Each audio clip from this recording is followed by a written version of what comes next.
হবে যদি বুর্জ খলিফার উপরে ভয়ঙ্কর ভাবে বাজ পড়ে, আর কি হবে যদি বুর্জ খলিফার উপরে 240 কিলোমিটার বেগে ঝড় আছড়ে পড়ে? তুমি কি জানো বুর্জ খলিফার কাছে এমন এক ধরনের লুকোনো এআই সেন্সর লাগানো আছে যেটা আগে থেকে বিপদ বুঝে নেয়। আজ আমি তোমাদেরকে বলবো পৃথিবীর সব থেকে উঁচু বিল্ডিং বুর্জ খলিফার ইউজ হয় এমন কিছু হাইটেক গ্যাজেট যেগুলো হয়তো তোমরা আগে কখনো দেখোনি। এই বুর্জ খলিফাতে আছে পৃথিবীর সব থেকে দ্রুতগতির লিফট গুলোর মধ্যে একটি, যা প্রতি সেকেন্ডে প্রায় 10 মিটারেরও উপর যেতে পারে। আর মাটি থেকে 124 তলা যেতে গেলে মাত্র 1 মিনিটেরও কম সময় লাগে। আর কোনো কারণে আবহাওয়া খারাপ হলে বা টেকনিক্যাল কিছু ইস্যু হলে লিফট অটো মোডেও চলে।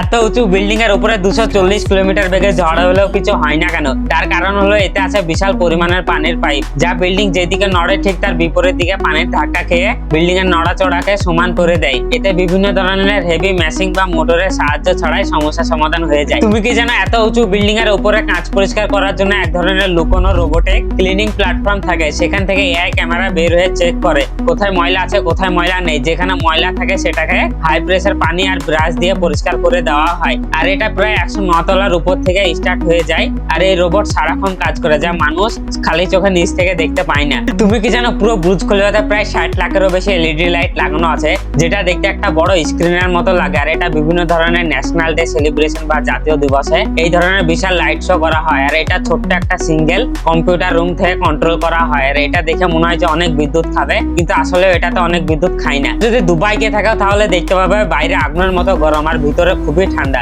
তার কারণ হলো ভিতরে এইচভিএসি সিস্টেম আর এক ধরনের স্মার্ট সেন্সর লাগানো থাকে, যার ফলে ভিতরে যেখানে লোকজন বেশি সেখানে বেশি ঠান্ডা দেয়, আর যেখানে কম লোকজন থাকে সেখানে কম ঠান্ডা দেয়। আর বুর্জ খলিফার একবারে উপরে 148 তলাতে আছে এক ধরনের লুকোনো মেইনটেনেন্স ড্রোন পোর্ট, যেটা পুরো বিল্ডিং কে 3D স্ক্যান করে দেখে নেয় কোথায় কোনো ফাটল আছে বা স্ক্র্যাচ আছে কিনা, কোথায় কোনো প্রবলেম থাকলে সেটা আগে থেকে বলে দেয়। আর বুর্জ খলিফার একদম মাথাতে থাকে লাইটনিং অ্যারেস্টার ডোম, যার ফলে ভয়ঙ্কর ভাবে বিদ্যুৎ পড়লে সেটা খুব সুন্দরভাবে নিচের দিকে টেনে মাটিতে নামিয়ে দেয়।